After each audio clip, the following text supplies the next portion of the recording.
Muy buenos días, miércoles 8 de julio, vamos a ver el contexto global. Les habla Diego Falcone, jefe de estrategia de Cowen. Gracias por estar del otro lado. Vamos a hacer una presentación, como es nuestro estilo. Esperemos lograr entre 20 y 25 minutos, transmitirle por dónde creemos que pasa la narrativa del mercado. Y a diferencia de las presentaciones que hemos hecho en otras oportunidades, les vamos a presentar en este formato las carteras en CDRs para que ustedes, en función de lo que vayamos charlando en esta presentación, puedan invertir con pesos, sí señores, con pesos en los activos que estamos hablando.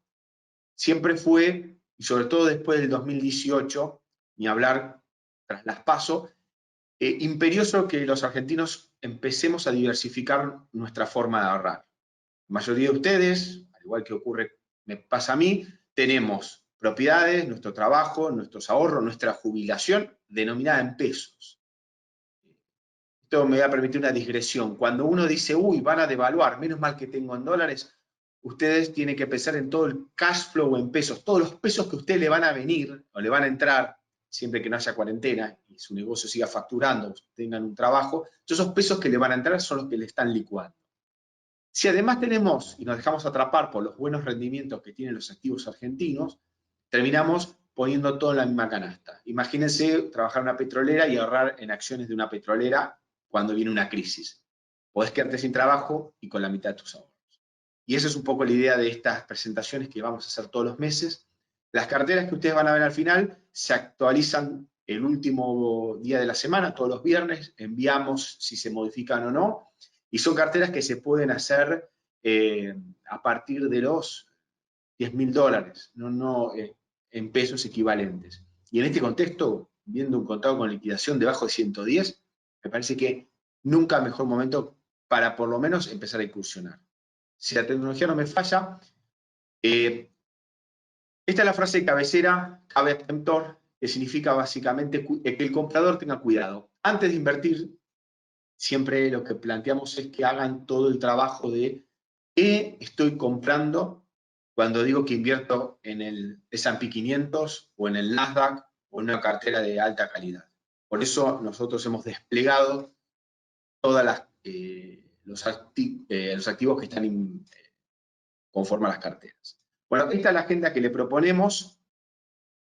Primero vamos a ver en el mercado americano, que es donde están apuntadas nuestras carteras, nuestras recomendaciones, es donde van a encontrar la mayor cantidad de CDRs, que es el instrumento que utilizamos para hacer estas carteras, que cotizan en la Bolsa de Buenos Aires, y la verdad que es donde más facilidades tenemos. Cuando veamos acciones internacionales, Europa, y también obviamente hay acciones de países emergentes cotizando, algo de China, algo de Brasil, pero de Europa se puede armar una cartera interesante para quienes quieran incursionar en el viejo continente.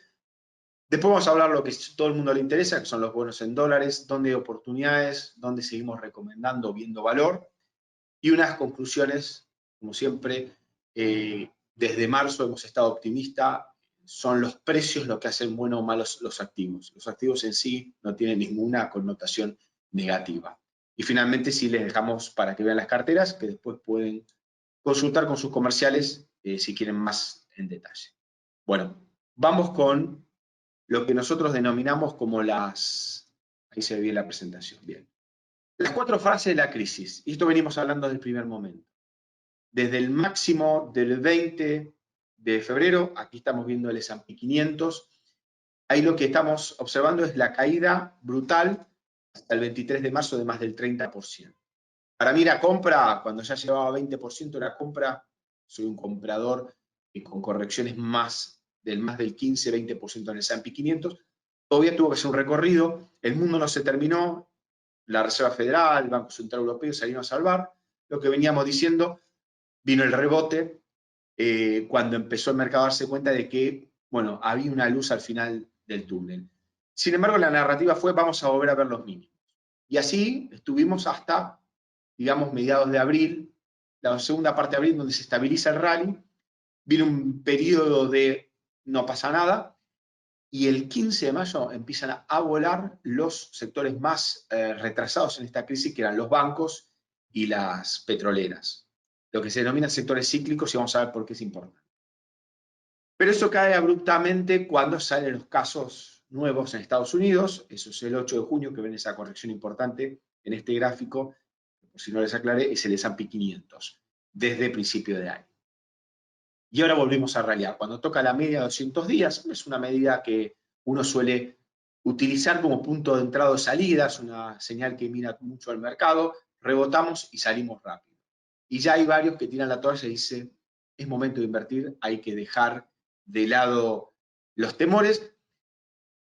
Me parece interesante quedarnos un segundo ahí porque vamos a ver qué sectores son los que están impulsando este segundo rally, que es distinto al que vimos el 15 de mayo, que es más parecido al que ocurrió desde el 23 de marzo en adelante. Vamos a la segunda. Acá lo que les presento son los tres pilares por los cuales por ahora nosotros seguimos manteniéndonos optimistas. Primero, hay estímulos, tasas bajas, por lo menos hasta el 2022. Yo analizaba hace tiempo mercados bursátiles que se explotaron, burbujas que terminaron muy mal, como fue la de Japón, y siempre el golpe en las épocas de este siglo XX y XXI viene por el Banco Central subiendo la tasa de interés. Entonces, tasas de interés bajas, podemos estar tranquilos. La vacuna cada vez está más cerca. Operation Warp Speed, como los americanos suelen nombrar todos sus programas, lo que está haciendo es financiar a una serie de laboratorios, ahí pusimos los que están más avanzados en lograr la vacuna, y esto ha permitido que hablemos de esperemos, y esto es muy importante para toda nuestra estrategia, que esto ocurra, que para el otoño tengamos las primeras vacunas listas para, por lo menos para el personal médico. Y el tercero es que tenemos a Europa y China volviendo a la normalidad, mostrando buenos indicadores. Estados Unidos viene retrasado, y esto es lo que no termina de consolidar la salida de la crisis. Y por eso, de estas tres patas, tenemos esta la más ranqueante, porque Estados Unidos es más del 20% del PIB mundial, ¿no? Vamos a algunas señales importantes, las commodities. Acá vemos en el gráfico, el primer gráfico es el precio del cobre, que es la línea oscura, respecto del precio del petróleo desde el principio de año hasta la fecha. Fíjense la caída que ha tenido el petróleo, se ha recuperado, está arriba de $40, pero miren el cobre, volando, casi en niveles de principios de año. Pero ustedes me van a decir, bueno, digo, el cobre sube, el petróleo sube porque el dólar se debilita. Como el barril de petróleo, la libra de cobre, está denominada en dólares, si el dólar pierde fuerza, es lo que nos pasa con los pesos. No es que las cosas suben, el peso pierde valor. Yo lo miro contra el oro. Bueno, ¿cómo está el ratio entre la madera, que es un indicador de crecimiento residencial de construcción en Estados Unidos, y el cobre, con respecto del oro? O sea, comparo dos materias primas, una muy refugio de valor, tengo miedo, compro oro, y otra apuesto al mercado a que se recupera. Fíjense que en el gráfico, en el segundo gráfico, tenemos la línea gris, muy rápido está saliendo de los niveles muy deprimidos, la madera le está ganando al oro, y el cobre despacito, mucho más lento. Dejo una pregunta que me parece importante. ¿Será el cobre, que es uno de los grandes elementos para las baterías y para los coches eléctricos, la razón de que se estabilizan las materias primas, de que la cuestión viene mejor y de que el mundo está cambiando hacia vehículos eléctricos? Cobalto, el litio, pero el cobre está en toda cartera que se precie de sustentable, está metido el cobre. Es un dato que a mí me parece interesante seguir averiguando, porque nuestra apuesta, y lo publicamos el 20 de enero en un documento un poco extenso, que se llama una cartera para el cambio climático. Creemos que estamos a las puertas de una década entera dedicada a la inversión en energías renovables, y que va a ser el sector donde habrá que estar. Pero bueno, esto es lo que le decía en el breakout fallido de los sectores cíclicos. Fíjense en el primer gráfico cómo está el Nasdaq, en la línea gris, versus el sector de energía desde el principio de año. El Nasdaq está arriba de los valores del principio de año, casi un 17% arriba en dólares. Y el petróleo está todavía un 35% abajo. Si miro en el segundo gráfico las famosas FANG, Facebook, Amazon, Google, más Tesla, recogidas en este índice del New York Stock Exchange, contra los bancos, por ejemplo. Fíjese el diferencial de rentabilidad de las FANG o del Nasdaq respecto a petróleo y bancos. El gran rally, que es ese salto que se ve ahí a mediados de mayo, fue cuando el mundo dijo, bueno, volvemos a la normalidad y el mundo que necesita petróleo. Y ese petróleo, o los bancos no van a tener tanta mora, es momento de ir a lo barato y dejar lo caro, que es el Nasdaq, en términos de valoración. Pero eso todavía no está ocurriendo. Seguimos viendo más dinero entrando a tecnología y todavía no volvió a los sectores de energía y banco. Y yo acá es lo que digo. Bueno, yo no desconozco el poder, recomiendo, tengo Nasdaq, me gusta, pero ¿son baratos los bancos? ¿Dejarlos de lado a estos precios? La verdad que, por más que no está mal empezar a mirar los bancos. Y acá lo que en números se traduce esta potencialidad del sector cíclico que puede darse en cuanto a el pico de casos en Estados Unidos, tengamos el pico, ¿no? Estamos en 60.000 casos y todavía seguimos subiendo. Fíjense en el año, lo que les decía, sector tecnología, si no me falla la vista, está en 21,5. Miren los bancos, 34 abajo, energía 37, estas son las barras de mi izquierda, y líneas aéreas, 46% abajo. Ahora, ¿qué pasó del 15 de mayo al 8 de junio? Este rebote cíclico. Fíjese cómo tecnología sube, y petrolera más 30, que es el índice XLE. Bancos 39 y tenemos líneas aéreas 82. Y esto es lo que me refiero cuando me parece que no hay que dejar de lado a los sectores cíclicos en una cartera. Dentro de las carteras que les propusimos no están, pero la semana que viene estamos trabajando en una cartera para que ustedes puedan invertir en estos sectores una parte. Podría ser hasta un 20% para cuando llegue el momento de la rotación. Siempre y cuando los tres supuestos que pusimos al principio, vacuna, estímulos fiscales y reapertura, sigan vigentes.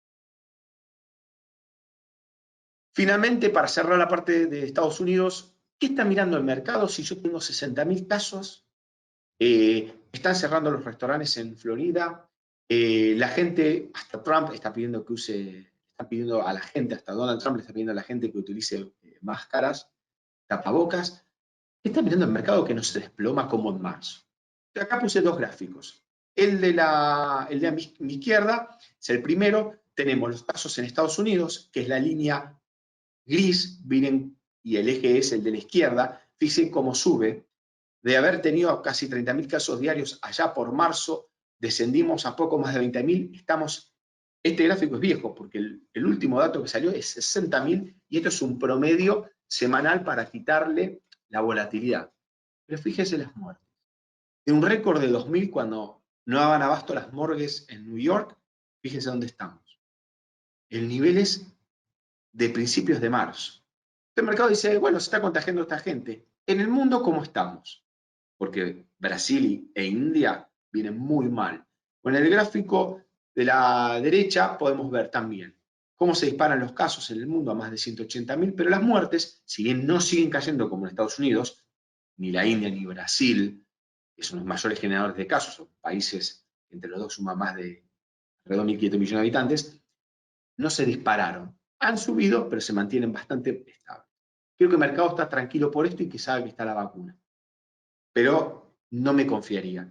Si vemos que los casos de 60.000 siguen subiendo, cualquier aumento, aunque sea de un muerto más en el promedio, puede llevarnos a una corrección porque el mercado en un punto tenga que aceptar de que esto va a estar más complicado de lo que se espera. Bueno, yendo a mercados internacionales, puse la imagen de Londres porque vamos a estar hablando justamente de Inglaterra.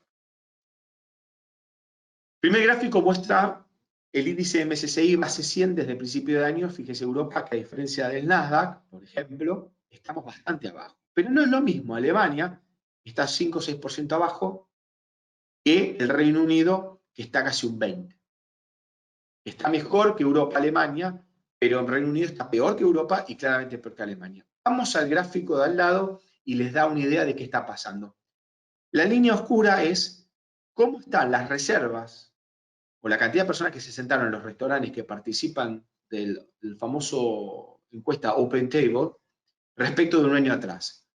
Cuando estábamos en pleno lockdown, allá por marzo, abril, fíjense que era 0, 100% abajo. Es decir, respecto al año pasado no había una sola persona sentada cenando. Ahora, veamos lo que pasa, por ejemplo, con Inglaterra. Fíjense que la línea sigue muerta y apenas empezó a repuntar, que es la línea gris. Fíjense Alemania.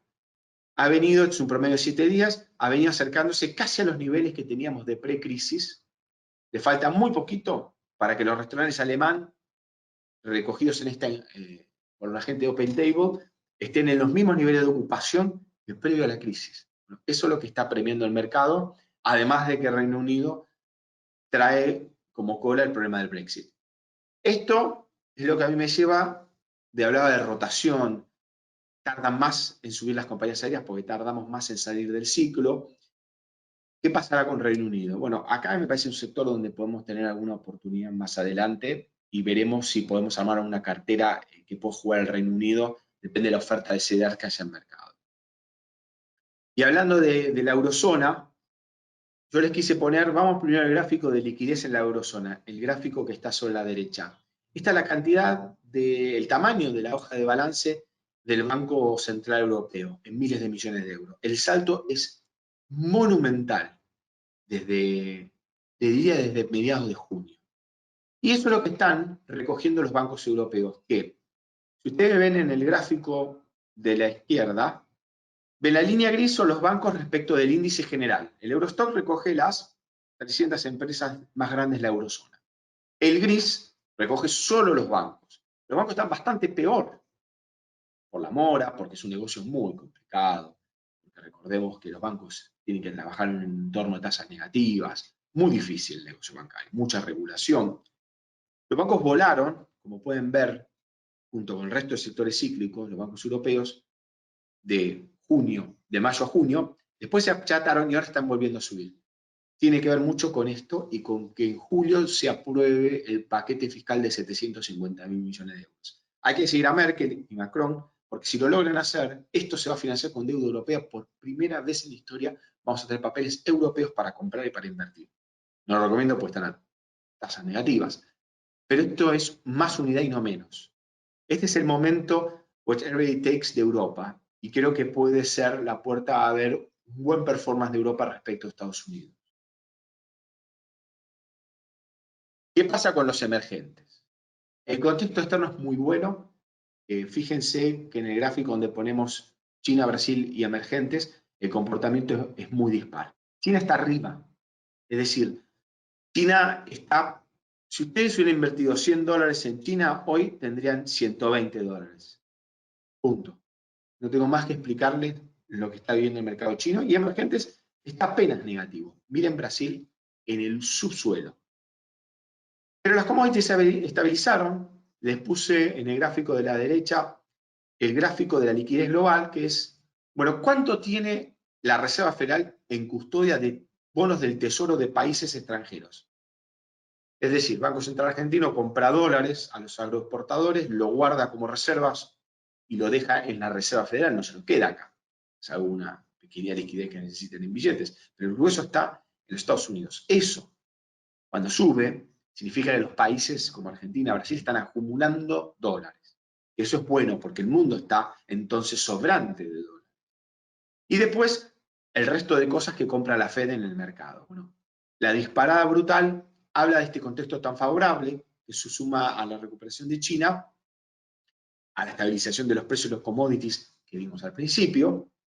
Entonces, fíjense que antes hablé de Europa, salto importante en la liquidez europea, salto importante en la liquidez global, están respondiendo emergentes, no todos.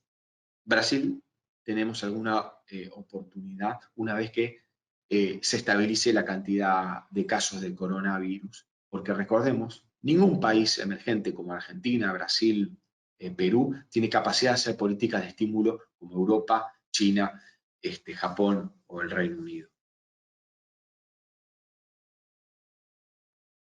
Y acá, para cerrar, lo que les planteé del cobre, al principio, cobre versus petróleo, el cobre muy bien, petróleo mal todavía, más allá de las particularidades de la industria del cobre respecto del petróleo. El petróleo tenemos una sobreabundancia de oferta gracias a la revolución del shale oil americano. Veamos algo que es divertido, para cerrar de una manera interesante el tema de acciones. Esta es la capitalización bursátil en el primer gráfico de Ford, que fabrica la F-150, estupenda, hermosa camioneta, hace 43 años que viene siendo la mejor camioneta y más vendida en los Estados Unidos, versus Nikola Corporation. Nikola llegó hasta la corrección de los últimos días a cotizar al mismo nivel que Ford Motor, alrededor de los 20.000 millones, 25.000 millones de dólares. ¿Qué va a hacer Nikola? Fabricar una pickup eléctrica. Aquí, a diferencia de Tesla, no va a construir sus fábricas, sino que va a hacer outsourcing, va a pedir producción prestadas. Pero acá la parte interesante es, no hay un prototipo. Nikola ni siquiera presentó el prototipo de la camioneta, y vale lo que vale Ford. Esta es la locura que hay en este momento por los vehículos eléctricos. No hay oferta y el crecimiento está ahí. El Green Deal que aprobó la Unión Europea, a mí me parece interesante porque dentro del paquete de 750.000 millones de dólares van a poner 1 millón de puntos para cargar coches eléctricos. Ahora, nadie va a abrir 1 millón de estaciones eléctricas para no generar un estímulo de coches. En italiano se llama rottamare. Rottamare, me acuerdo, una anécdota personal, cuando un amigo mío italiano sacó del depósito un Fiat 580 del año 70, que no tenía, era imposible recuperarlo, y tenía que tener el motor y las 4 ruedas, básicamente, creo que era lo que pedía el gobierno italiano para canjearlo por un auto nuevo. Canjeó por un Fiat Punto, yo lo hubiera reciclado, pero ese tipo de incentivo es lo que nosotros estamos esperando que haga el Green Deal en Europa. Tráeme cualquier coche a combustión que tenga 4 ruedas y un motor, y yo te doy un bono, no sé, 10.000 euros, 15.000 euros, ¿les parece bien? Y vos pones la diferencia para llevarte un auto eléctrico. Entonces, acá es donde yo pienso en Volkswagen y pienso en el resto de grandes automotrices europeas, si no van a hacer algo, si no se van a movilizar, antes de estar pagando por Nikola, que no tiene un prototipo. Y del otro gráfico, que estaban mirando ustedes seguramente, dicen Tesla. Tesla pasó a Toyota como la mayor empresa de autos del mundo. Es verdad, Toyota no viene creciendo en ventas y Tesla lo está haciendo fuerte. Tesla vale más de 250.000 millones de dólares contra los 210.000 millones de Toyota. Yo que quiero aclarar algo. Me parece que además de la fiebre por los autos eléctricos, el lanzamiento de un cohete espacial por parte de Elon Musk tiene que ver. Es decir, yo estoy viendo un empresario que sacó una empresa de última tecnología que puso de vuelta una persona en el espacio desde una iniciativa privada financiada por la NASA. La NASA le pagó, pero él desarrolló un cohete que después regresa y se estaciona solo. O sea, acá todavía no podemos importar coches libremente y en Estados Unidos los cohetes regresan después de la misión para reciclarse.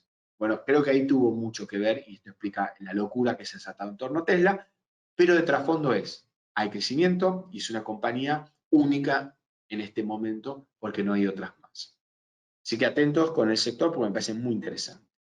Bonos en dólares, aparte para los que amantes del oro. Hemos puesto los 3 activos que uno identifica como de protección en un escenario negativo. El oro es la línea roja, o digamos la más clara de las rojas, y que está positivo en el año, un 17%. Los bonos de tesoro americano largos, más del 20%, le puse la barra para que vean la apreciación. Y el investment grade americano, que después del colapso que tuvo en marzo, que llegó a caer hasta un 20%, hoy está 6%. Eso tuvo que ver con una situación de liquidez, y acá es la dinámica de por qué para mí sigue siendo un safe haven, un lugar donde aparcar el dinero y estar tranquilo. La Fed salió a respaldar y darle liquidez a ese mercado. Por eso es un safe haven y por eso me parece interesante cartera. De estos 3, yo creo que con las tasas de los bonos americanos en 0,60 en 10 años, y ahora vamos a ver dónde están los bonos investment grade, la única alternativa que queda es el oro y por eso hoy lo vemos cruzar los $1.800 la onza y por eso están nuestras carteras hasta un 5%. No somos fanáticos del oro, pero entendemos su función. Acá está nuestro favorito.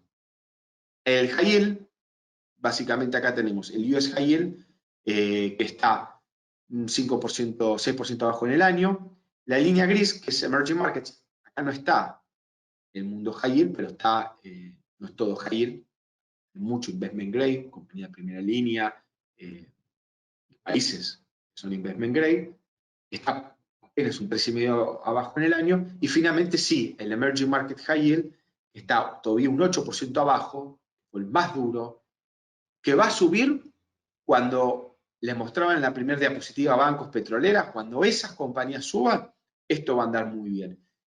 Y esto está dominado por Turquía, Brasil y Sudáfrica son los 3 créditos más grandes. Después, con un peso específico del 2-3%, aparece Argentina y el resto de mercados y compañías.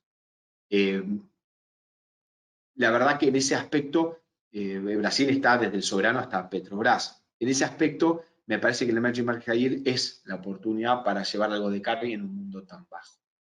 La pregunta es cuánto rinde. Entonces acá vamos a ver cuánto rinde por encima de un bono del Tesoro americano. Lo que es el mundo investment grade, que lo vemos en la barra de la izquierda, el AA apenas 0,74% más que un bono americano. Si el bono americano, para ponerlo fácil, rinde 1, esto rinde 1,74. Tenemos que ir recién al triple B para conseguir casi 2% por encima del bono americano. Como estaba el bono de 10 años, esto no pasa del 2,5. Entrar a 10, 15 años en investment grade, que me va a pagar, pero al 2,5, cuando si bien nuestros años no es inflacionario por ahora, me parece que prefiero el 7,60 que me paga el Emerging Market High Yield con Brasil, Turquía y Sudáfrica, me compensa y además tiene menos duración, son bonos más cortos porque claro, nadie financia a 30 años a un crédito single B o doble B como es el crédito Emerging Market. Vemos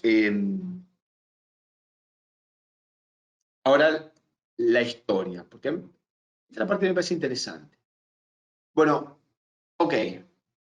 La foto que vimos anterior, 7,6 por encima del high yield, 1,80 el triple B americano, por encima de los treasury. Ahora, respecto a la historia, si las barras que yo les muestro están positivas, como pasa todo el investment grade, que es la diapositiva, el gráfico de la izquierda, fíjense que está todo positivo, significa que está por encima del promedio histórico. Si yo en cambio miro, el high yield está en negativo, y ni hablar del emerging markets, está muy negativo. Está más de una vez de distancia respecto a su promedio histórico. Es decir, rinde más y está barato respecto a su propia historia. Rinde más comparado con el entorno de hoy, pero también rinde más respecto de su historia, de su promedio histórico, ¿no? Hubo momentos donde estuvo más. Bueno, acá cerrando, son y 29, me excedí 4 minutos, pero vamos a las conclusiones. No puedo dejar de poner el toro, claramente, porque vivimos en un mundo de extraordinaria incertidumbre, dice Jerome Powell, que es a quien nosotros seguimos. Siga al Banco Central, usted no le va a ir mal si usted sigue al Banco Central americano o europeo. Por lo menos el desde Paul Volcker, desde el 80 para adelante, ¿no? El anterior yo no sé si lo hubiera seguido. Acá no hay certezas de nada, ni siquiera si la nueva normalidad va a ser tan nueva. Y acá quiero poner un paréntesis. Yo vi, como todos hemos visto, los bares en Madrid, las playas en Grecia, la gente ha salido. Hay datos de Airbnb y de Rent-A-Car en Estados Unidos, la gente está saliendo más. O sea, la ocupación de Airbnb y de los Rent-A-Car casi en niveles precrisis, pero no así hoteles y aviones. Es decir, la gente no viaja lejos, alquila un coche y sale. Entonces la nueva normalidad es, salgo, pero cambia un poco la rutina porque obviamente el coronavirus está ahí fuera. De corto plazo esperamos que siga esta consolidación, es decir, un mercado sin tendencia donde podamos tener una corrección si se siguen disparando la curva de casos en Estados Unidos. En el mediano plazo, la verdad que de todo, más allá de la vacuna, más allá de la reapertura, son los estímulos fiscales y monetarios lo que me hace estar muy optimista para un horizonte de 1 año, 1 año y medio. En ese horizonte, las acciones sigue siendo nuestra preferencia. El oro, un 5% nos parece razonable una cartera, y como les mencioné, bonos en dólares van a tener volatilidad con el high yield, pero me parece que vale la pena el riesgo. Finalmente acá cruzamos el desierto para llegar a las carteras. Esta primera cartera, que se llama S&P Linked, es una cartera que tiene como objetivo replicar al índice S&P 500, pero les pido por favor tengan consideración de este equipo de analistas que ha preparado esta cartera, teniendo en cuenta que debemos hacerlo con menos de 20 instrumentos para que sea posible que ustedes la puedan replicar. Yo no les puedo ofrecer 500 acciones para comprar porque es una locura. Dos, no están las 500 listadas. Entonces hemos hecho un trabajo para que lo siga lo más cerca posible, donde apostamos al beta y no al alfa. Es decir, acá lo que apostamos es que cuando le digamos compre, el mercado suba, y si el S&P sube unos puntos más, tendrá que ver con su mayor diversificación y con una cartera mucho más amplia que la nuestra. Pero acá, con pesos a 109, poder acceder a una cartera donde ustedes van a tener en activos de crecimiento más de un 30%, en negocios estables otro 30%, y además van a tener exposición a los cíclicos. Que esta cartera está pensada desde ese lugar. Le damos las tech que todo el mundo quiere. Le damos los negocios estables, como puede ser el caso de un laboratorio como Merck o un supermercado como Walmart. Pero también le damos JP Morgan, TNT, que han sufrido mucho con la crisis, porque no sabemos cuándo será la rotación. Al que me dice, no, yo quiero calidad, quiero solo negocios estables, está esta high quality, que busca las mejores empresas en cuanto a estabilidad, de dividendos, de rendimientos, de balance, que no le van a hacer sorpresa. Ningún nombre de acá, ni Visa ni Nike, les puede generar un dolor de cabeza, ni Intel, ni Apple, ni Abbott Laboratories o Johnson & Johnson. Es de buena calidad, no se entusiasmen, no van a estar surfeando la ola más alta de la playa, pero van a llegar siempre a la orilla.